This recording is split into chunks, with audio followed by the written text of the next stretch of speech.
بسم الله الرحمن الرحيم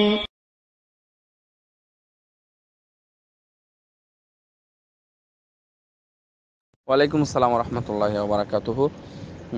এক ভাই জানতে চেয়েছেন 636 থেকে যে বিদেশের মাটি থেকে গেছেন বাড়িতে যাওয়ার পরে মসজিদে কিছু বিষয়ের সম্মুখীন হয়েছেন। তা হলো ফজরের সালাতের পরে সবাই মিলে কিছু দোয়া একসঙ্গে মানে সমস্বরে যেটা পড়া হয়, এবং আর কিছু কিছু যেমন সূরা হাশরের শেষ 3 আয়াত একসাথে পড়া হয়, এবং শেষে দুয়ার মাধ্যমে কান্নাকাটি করে আনুষ্ঠানিকতা শেষ হয় বা সালাতের অধ্যায়টা শেষ হয়।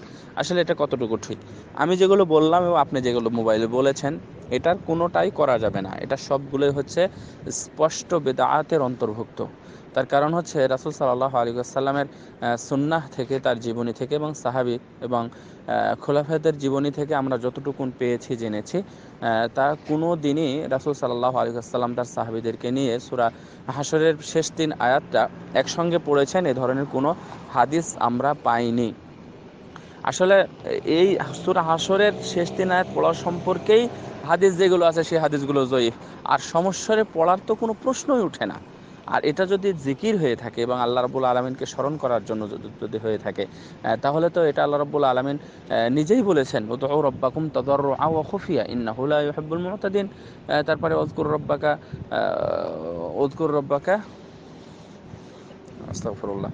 যাই হোক, মানে এই দুইটা আয়াতে সূরা আরাফের মধ্যে আছে, এবং একটা হচ্ছে 200, বিশেষ করে দেখবেন সূরা আরাফের একবারে শেষ, মানে উদউ রাব্বাকুম তাদাররুআ ওয়া খুফিয়া ইন্নাহু লা ইউহিব্বুল মুতাদিন। এটা হচ্ছে 16 নম্বর পৃষ্ঠা, 8 নম্বর পারা 16 নম্বর পৃষ্ঠাতে আছে, এবং একবারে 9 নম্বর পারা 15 নম্বর পৃষ্ঠায় আছে সূরা আরাফের শেষের দিকে। তো এখানে স্পষ্টভাবে নিষেধ করা হয়েছে, আল্লাহ রাব্বুল আলামিন নিষেধ করেছেন। সুতরাং আপনি জোরে জোরে কিভাবে পড়বেন? এটা তো সেই মানে পীরের দরবারে অথবা ওরসের সময় যেভাবে হু হা করে আল্লাহ আল্লাহ জিকির করে, অথবা ইলাহা ইল্লাল্লাহ ইল্লাল্লাহ বলে জিকির করে যেভাবে করা হয়, এটার মধ্যে ওটার মধ্যে তেমন কোনো পার্থক্য নাই। তারা বলতেছে ইল্লাল্লাহ ইলাহা ইল্লাল্লাহ নিয়ে জিকির করতেছে, আর মানে তারা জিকির করতেছে কোরআনের আয়াত নিয়ে। সো কোনোটাই ভাবে চলবে না, জাস্ট শিক্ষাদানের জন্য শুধুমাত্র চলবে। এটাকে তাদরিসের কাজ, এটাকে মানে শিখানোর জন্য করা হয় যে, এবং সেটা নামাজের সাথে সম্পৃক্ত হবে না। সালাত পরে একটা নির্দিষ্ট জায়গা নিয়ে বসে ছাত্র থাকবে, শিক্ষক থাকবে, তখন এটা এইভাবে করা যাবে। তাও আবার সূরা হাশরের 3 আয়াতকে নিয়েই কেন প্রতিদিন? এটা তো বছর বছর ধরে, যুগ যুগ ধরে চলতেছে। আমি এটা দেখেছি, তো আমি করেছি বলতে দেখেছি, এটা আমি জানি। আর কোনো দোয়া দরুদ আর মানে এটা তো দুনিয়ার সব মুহাক্কিক আলেম যারা আছেন তারা সবাই এটাকে বেদাত বলেছেন, যে সালাতের পরে ইমাম মুক্তাদি মিলে সম্মিলিতভাবে মুনাজাত করা, এটার চাইতে দুনিয়াতে আপাতত বড় কোনো বেদাত নাই। এই বেদাতকে যে কোনো মূল্যে পরিহার করতে হবে, ছাড়তেই হবে। নাহলে বেদাত এমন একটা রোগ, বেদাত এমন একটা রোগ যা অন্যান্য মানুষ সুস্থ শরীরকে যেমন অসুস্থ করে দেয়, অনুরূপভাবে একজন সুস্থ সবল সৎ মানুষের আমলগুলোকে কবুল করা থেকে বিরত রাখে।